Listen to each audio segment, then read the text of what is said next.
What's up, guys? My name's Alan Wayne, Michael McGregor. Michael. Yep, we're starting this podcast, Living the Lines. It kind of all stems from a song that I wrote for a friend of ours, Brian, several years ago, but it's always stuck in our head. And me and Michael's been talking about doing a podcast for months now. We live 30 miles north of Nashville, Tennessee. Yep. Michael's been born and bred here Yep. your whole life. Whole life. I've been here since '03. We're independent musicians, songwriters, just involved in the music business as much as we can be. Michael has a media company. Yep. FIFO Media. FIFO Media. We have so much access to artists in our community, and we're just trying to document a lot of that and introduce people that are interested into different aspects of the direct Nashville music scene. Yeah. Yeah, I think it's interesting. I think people are going to want to hear what we got going on, you know? Yeah, I think we got some interesting stuff to talk about for sure. Yeah. A lot of things that we've done or been to, like different shows and stuff like that. Not even just music. I mean, just random stuff in general. I mean, we're gonna be going off the rail on random stuff all the time. So y'all can just go ahead and be prepared for that too. We met so many cool people doing this. Like, I've been a musician chasing this music dream for 12 years directly. Michael's been playing for how long have you been playing? Since you were how 12 or 13. Yeah, man. See. Yep.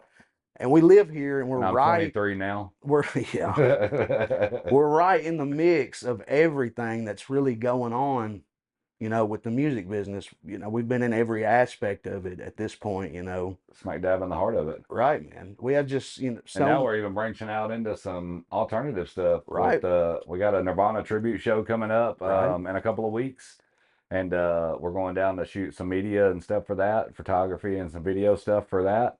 Yeah, so like just tell them like some of the other aspects of like besides being a songwriter or a performing artist or a recording artist in Nashville, like there's a ton of other options to be in the music scene. Right. Yeah, it is, yeah. And like one of your things is FIFO Media. Right, yep. Like, and we've in the past couple of months though, we've run ragged, you know, going with different things and doing different things and being involved in music in a way that maybe is not your contemporary musician thing, you know. Not following the path. Yeah, man, but it's been really interesting for me because to this point, I've generally just spent time being in bands, playing guitar, writing songs, you know. Yep. Seeing the other aspect of it, you know, it's been really interesting, and things are really starting to take off for FIFO Media, especially coming up. Like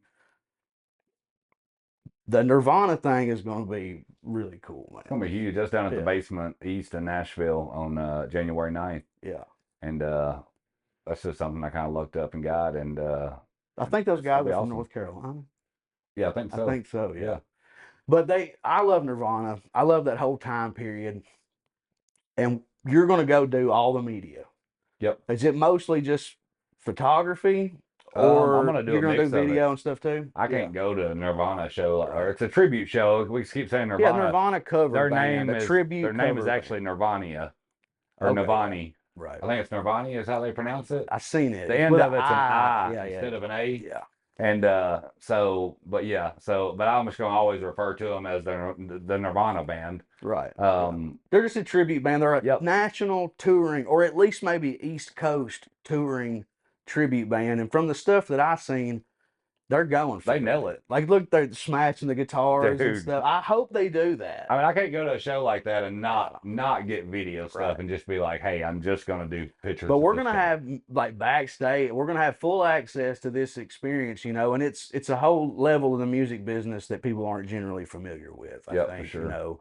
And it's just an other aspect. Like, when you live where we live at and you do what we do, you have to be multidimensional. You can't make it in this town just being a guitar player or just being a this or that. Like, and you gotta be a jack of all trades. Just having access to the scenario, the scene in multiple different ways. You know, you meet people and you have opportunities that otherwise wouldn't come about because, like, we've been to several shows, like some smaller level, like that Tyler. Oh, what's that guy? Was his name Taylor? Oh, Taylor Goyette. Yeah, we Yeah. done, or you done the Hopefully I media said that for right. that, and I was right there with you on that one. And those guys were really cool to us, and very inviting into their show and what they were doing. And they maybe not have been cool with us if we would have came at them as songwriters Right, and right, musicians, because right. these are guys that had. That one guy said he had a Lee Bryce cut. Yep, he did. People just kind of welcome you into their circle a little bit more. Josh Gallagher was his Yeah, name. that Josh was the guy that Gallagher. was. Yeah, it was a Yeah. show you were doing media for at the basement. Yep. The original basement, is that what they Original call that? basement. Yeah. Okay. And the Nirvana thing's at the basement east. And that's where we seen Vincent Vincent Neil Neil Emerson. Emerson. Yeah, Yeah. that was a good time. That was both of our first That times was a being badass there. show too. Yeah, man. I mean, yeah, it was a good show. Yeah. And I never even heard of him before we went to that show. Right. That was like a true country. Yeah, and I honestly listened to some of his music beforehand and kind of judged him a little bit. I was like, I don't know if I'm gonna be able to get into the sound or something, whatever. But dude, he freaking killed it, dude. Like, it's a sound that you're not going to hear, and that's kind of maybe my point going back to the Nirvana thing. It's like, even though it's a cover band and a tribute band situation, they're high caliber. I think they nail it. I think the lead singer definitely nails it. He's got the look, he's got the sound. Right. Getting a glimpse of what that was, because that's something like, for me, that was dead and gone before I was of age to ever experience that. Well, in I came live up in setting. that time. Right. And so for me, if they came to Nashville, you should have went and saw them. Well, they might have played. I didn't really listen. I listened to them, but it's not like a show that I would actually went to back in that time. Yeah. It was strong stuff. Back now, son. It was strong Looking stuff. back now, Hank Jr., yeah. But looking back now, yeah, I probably could have went and saw them at Starwood one year. I wonder what level where they would have been playing at in that time. If they would have, they may have come through, but it would have maybe been somewhere way smaller, like Municipal, or maybe like the Exit Inn or something. Yeah, which are all venues in the Nashville area, Yep.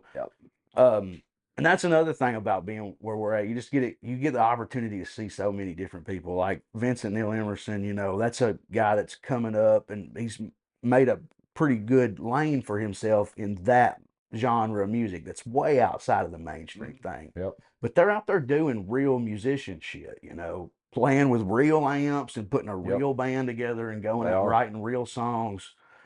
Just to get to experience some of that stuff is something that folks that aren't in this town maybe don't never have the opportunity to see. Because live music is not, we take it so for granted. I mean, just between me and you in the past few months, I mean, we've seen handfuls of live performances. And these are things that don't happen in other areas of the world. There's Nashville, New York, and LA, is kind of where the music happens. One of the cool things that Fivefold Media was doing recently was going down there to Soundstage Studios. Went down Soundstage. And that's, I see, you called me and you're like, you're going to go down there with me when we go. And I've been in Nashville recording studios before, like the whole Living the Lines thing. Brian cut that with the Nashville level guys. Brent Mason plays on the guitar and all that. So, where did he record that at? I can't remember. It was in Berry Hill. And they done some Jason Aldean stuff that come out of there, Yep. But I wasn't familiar with the sound stage. Shout out to Brian Rigsby too, on Living the Lines. Brian Rigsby music. Yep. But I wasn't familiar with what sound stage was. Right. And even when I was there, like, I kind of got more information about what it was, but it wasn't until we got back from doing it and I really dug into it. Dude, like, that's probably the second most famous recording studio for sure in Nashville and maybe anywhere. Like, they have 500 number ones that's come out of that studio from everybody. Like, see that there's a Quonset hut in Nashville too, and that's where everybody recorded at. But until like the early 70s, like, there was so much recording going on in Nashville. That's when it was really becoming the recording capital, like country music capital and all that, all the music stuff. Because really before that, the music was kind of frowned upon in Nashville. It wasn't a prominent thing, They had to kind of build up that reputation. But in the 70s, like, they were running short on session space at the Quonset hut. So like, they started kicking everybody that wasn't recording for Columbia. They wouldn't let them get sessions and stuff. So they built that studio for a guy named Jerry Kennedy. And man, he done like the Roger Miller stuff, all the Tom T. Hall stuff. Jerry Kennedy played dobro on Harper Valley PTA. Like he's like a Nashville like Legend. original. Jerry Lee Lewis done all his country stuff at Soundstage. Yep. So many, and just being a musician in this town, like you being in those scenarios, like even if you're not the guy and they're recording songs or whatever, just being around those places, you got to absorb at least some of it, Yeah. you Yeah. know. And Well, that's the one of the producer that cool. was working on the tracks that we was there with doing some media stuff for a certain artist, and was Jeff Huskins, who has worked with, recorded all of Lainey Wilson's Right. albums, did a lot of stuff with Jelly Roll, just lots of big art. I mean, his list goes on and on. Yeah, Those man. are just the two that come to mind that was kind of brought up while we was there of who he's worked with and stuff. But he's been working out of that studio for 20 something years. Yep. And so he's had his hands in a lot of stuff. And that other guy that runs around with him, Bob Agee, Yep. he's Brian Agee. Yeah, Brian, yeah. I said Bob. Yeah, it's actually Brian Agee, and he's the man with the plan. Yeah, there's like that Billy. There was a guy cutting songs down there when we got there. Yeah, That Billy Droz, I Billy think is his Droz. name. Yes, he was He's got an incredible sound, man. true And like country. there's a possibility that song blows up. Yeah, It had a real twangy that sound. was an awesome song. That song was actually stuck in my head for a little bit If after it we blows left. up, we can say that we sat in the control room and watched them Yeah, cut that song. yeah. I got some video of it on my phone. I was Right. videoing some stuff on my Yeah. phone, and I wasn't even there to video with him, but I was there videoing for Dustin Spears. It's another local artist that we Right. work with and stuff as well, and do a lot of content for Dustin, Right. and been working with him now for probably about a year or so now. And Dustin's had us at some cool places, man. Yeah, he has. Like The Palace show Soundstage. was really good. Soundstage. Yeah, but Soundstage, like that is the quintessential. Like there is no better place to really record. Like that's as top of the line Nashville, recording that you can get. Yep. And just being in those situations, Being in man. those rooms Yeah, man. where all the Like magic happens. Hank, Waylon, all Yeah. the Garth Brooks, Yep. Reba. I mean, just the list goes on and Yep. on and on. It's phenomenal. It's good to be a part of that and be able to experience that, and also to be able to experience it from a side of Yeah, being just a on the different media side. perspective, And man. like you said before, you ain't got the pressure on you. You're not there laying You down can the vocal enjoy track. it because And we you can had a enjoy it. blast Oh down yeah, there. yeah. We went to And Soundstage and showed out. oh yeah, big Blast. time, big time. I I think think you drank all their beer in I the drank fridge. probably 11 Out of the free Marshall Coors refrigerator. Light. Yeah. There was 2 left in the cardboard box, and they were offered to me, so I took them. And he was like, "You should get another beer." And I'm like, "I think they're gone." And somebody had this. There was a Marshall. It looked like a Marshall stack. It was a refrigerator. Yep. They pulled a door on it. There was way more Coors Light in there. There was a lot of beer there. Yeah, it was fun. a good time, man. I didn't drink any. I had to drive, but yeah, you're really responsible when I it was the comes to driver. that. The CEO of 5-4 Media, you can count on to do a professional job and contain himself. Yep. His interns that he associates with sometimes, maybe not so much, but Yeah. But yeah, We won't mention no names or right. anything. Questionable. But the Dustin thing, man, like the Palace was cool, and like that's another aspect. That's so far removed from state of the art Nashville recording studios. Right. But it's like 120. It's the oldest standing theater in the South, maybe like Right. something like that. Yep. And they put on a full production out there, and it's just It was awesome, man. Them guys just get in the room down there and just do it, yeah. It's a different way of recording too, because at the same time, and Alan's the same way. We do like that raw, more. I guess I don't know how to put it. I guess more thought put into it, like something that you're gonna get from Stillhouse, right. Yeah. and something that's more. I don't really want to say authentic, because I'm not saying the people who record at Soundstage ain't authentic. Well, yeah, But like it's a different type of recording situation. when you so. record something at a place like Soundstage, you can know that there's been nothing left on the table. I guess nobody has any ties to the song whenever you're doing it on that part, like Right. Soundstage. Like these are musicians; they do this every day. They probably cut 15 songs a day or 20 songs a day, possibly. Yeah, we talked They to go in those there guys. and freaking lay it down, and it's over with. And they probably don't really hear much about that song again. Of course, unless they hear it on the radio or whatever. But other than that, that's it. But like I feel like you go somewhere and get the atmosphere like you do at Stillhouse and stuff Yeah, with man. Andy. Yeah, there's multiple different schools of thoughts of recording stuff. Like when you go to a place like Soundstage, like you can talk to people that kind of know what you're going for, but you're like you said, these are employees and Yep. these are people that have been cutting tracks since 7 o'clock that morning. Right, exactly. Like when you go into a place like our buddy Andy Smith has an independent recording studio in Salina, Tennessee that I've been working on my album at. Awesome studio. Coming up. When you go to a place like that, you can do like Tom Petty done, and I heard that he took over 190 takes of Refuge. Right. Like you're not going to do that. No, you're not doing it at Soundstage. No, you're going to get 2 takes. They've already called security in there at that point. Oh, dude. But that's what I heard. Like Tom, there's just different things, ways of thinking about it. And not saying either one's right or wrong. I mean, they're both awesome. Yeah. I mean, the sounds different that were coming out of that approaches. studio at Soundstage when we was down there was phenomenal. Every musician's phenomenal.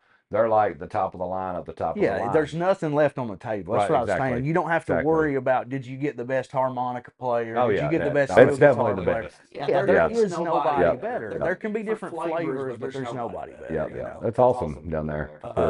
It was a great experience. And we're going back, too. We're going back. I don't know exactly when, but I'd say it's probably going to be in the next 2 or 3 weeks. We're going back, and we got to shoot some more content down there for an artist. And so what is coming up for 5-4 Media? I'm kind of somewhat in the loop with this. I know you got the Nirvana thing, which I'm super stoked about. Yep. Got the Nirvana thing. We got the Allman Brothers thing coming up, the Allman Brothers tribute band. Right. That's going to be at 3rd and Lindsley. Jack Fiddler's coming up too. When's Jack Fiddler getting in the schedule? Jack Fiddler, he's coming over. He's coming up just in a couple of days. Right. So a couple of days of this video, he'll be coming up, and let us know if anybody's out there watching this. Let us know if you want to see Jack Fiddler on the podcast. He might be our first guest. Yep. He's got an interesting story. Local musician with ties to Nashville legends. Country music royalty. Been around town his whole life doing this stuff. And he's also one of the hardest working musicians in this town. I can almost put my thumb on that for damn sure. You can see Jack any night of the week. Yep. Jack is a one-man show. And you won't ever catch him on Broadway. He's not a Broadway playing guy. He plays his own shows, and I think he probably plays like 485 days a year. Right. That's Jack Fiddler's schedule. Yeah, Jack will play 3 shows a day if he gets the opportunity. But he's going to shoot a video, or is he just shooting more social? Because there's a lot of different aspects to media, man. Like a lot of people might want whole full production music videos. They may just want clips for content. Like content's huge these days. Yeah, well, we're just doing content for a new single that he's actually got coming out in a couple of days. So we're just doing some content for that, just some short, real content, TikTok content. That's kind of what we're doing for Jack Fiddler's new song's dropping tomorrow night, right? Yeah, it's dropping tomorrow night. Right. So he's coming to do content the week after? No, this Thursday. Okay. Yeah. So yeah, he's coming this Thursday. Yeah, I would love to get Jack in here and talk to him. And he'll be in here. Yeah, man. Yeah, I'll drag him in there by his beard if I got to. Right. Yeah, he'll be in here. Bearded voice. The bearded, the bearded voice. That's it. Yeah, the bearded voice. Yeah, man, he's Jack's good people though for sure. But yeah, I'm looking forward to it. It's gonna be fun too, and it's also gonna be something different that I normally, not say I normally don't do or whatever, but. Just the whole theme behind the song and stuff, and y'all have to wait and see. We might get some behind the scenes stuff for it as well. Right. Whenever we're doing it, but yeah, it's gonna be pretty cool. That's all I'm gonna say about it. I'm not gonna spill the beans on Jack's setup and what we're doing, but it's gonna be cool. But definitely check out Jack on the 31st. He's dropping a new single. Yep. Jack Phil, you can find him on all Spotify media platforms, anywhere you listen to music. And just get on Facebook and look him up. If you're local here in Nashville and want to catch him at a show or something, I guarantee you he's probably playing right now while we're sitting there talking about him. So besides Jack, what do you got coming up? We got the Nirvana thing. Nirvana, Allman Brothers. Got Jack coming up. Got some more stuff with Dustin Spears. Dustin's going to do some more stuff. And just some other things, some other stuff in the works, really. Got a lot of big things in the works that are going to be coming up, and just... it's gonna be a busy year for 5-4 Media. Oh yeah, it's popping off, man. It's gonna be a big year, and I think it's just gonna be great. Oh, we got some stuff going up. Willie Scruggs, right? The Willie Scarecrows, Scarecrows. Local, them cats have opened up for Blackberry Smoke. They got a real cooking sound, man. Yep, it's gonna be awesome too. Doing some media for them. I got my stuff that's coming out. Yep. Trying to get I've already been shooting release. media for him at the Yeah. studio. We got a bunch of behind the scenes We've been stuff at at the still Andy's, house. man, And hashing it out. Like I feel like Tom Petty taking 190 yep. takes to Refugee. Yep. Yeah, man. But it's fun though. You got anything else? No, man. I think that's a wrap for this one. And yeah, we're just on here, guys. Dude, we have so much going on that we need a place to put it. For anybody that might be interested. Yep. You know, y'all go subscribe to our channel. Leave us a comment. Music, new people. Yep. Just the Nashville, because like when people say Nashville, that can mean a lot of different things. Right. Like we're kind of North Nashville. We have our That's own a whole nother podcast in itself. Right. Oh, dude. I mean, that's a whole podcast there just talking about Nashville. But that's kind of what we're hoping to get out more of the message is some of the other aspects of besides Broadway or mainstream country Nashville radio. Yeah, that's not really where it's at. We're doing a whole independent thing up here, guys. We're trying to start a revolution. Yep. This is day one. This is going day into one. 2025 like gladiators, man. Here before long, we'll probably have a little schedule where we'll be posting certain days of the week and stuff like that. All that's still in the process and laying out the roadmap for Living the Lines podcast here. And y'all go ahead and subscribe to the channel. We got a channel now. Yep. We have a website yet? Yep. It's all Living the Lines. We haven't got a website yet. We're working on a website. Our media team is working on that as we speak. What do you know a good media team? Yeah. Okay. Yep. I was making sure. Yep. The media team is working on that now. Fivefold. Shout out to Fivefold team. Right. And but y'all leave a comment down below. Let us know where y'all are from. Leave us a comment. Let us know if there's certain things y'all would like to hear us talk about Nashville, or if y'all got questions about what's going on around here. Yeah. We'll give you the lowdown, the true lowdown. If you're thinking about moving to Nashville, or if you're vacationing. Yeah. And you're like, hey, what are we going to do in Nashville? Hit us up. I wasn't born here, but I feel like I've been here long enough. Where was you? Oh, you're Kentucky. That's right. Close enough. Yeah. Outcast. But check out our personal stuff too. I'm trying to pimp my TikTok and my Instagram and my own YouTube _Alan Wayne. Yep. Michael McGregor Music. Yeah, Michael McGregor Music on everything. TikTok, Instagram, TikTok. Fivefold Media on TikTok. Everywhere. We're posting stuff. Y'all stay connected, man, across the platforms. If you use it, we'll probably put something on there. Yep. And tonight's just the tip of the iceberg. I mean, we got so many other artists that we work with, so many other things that we're doing right now and got going on, got coming up 2025.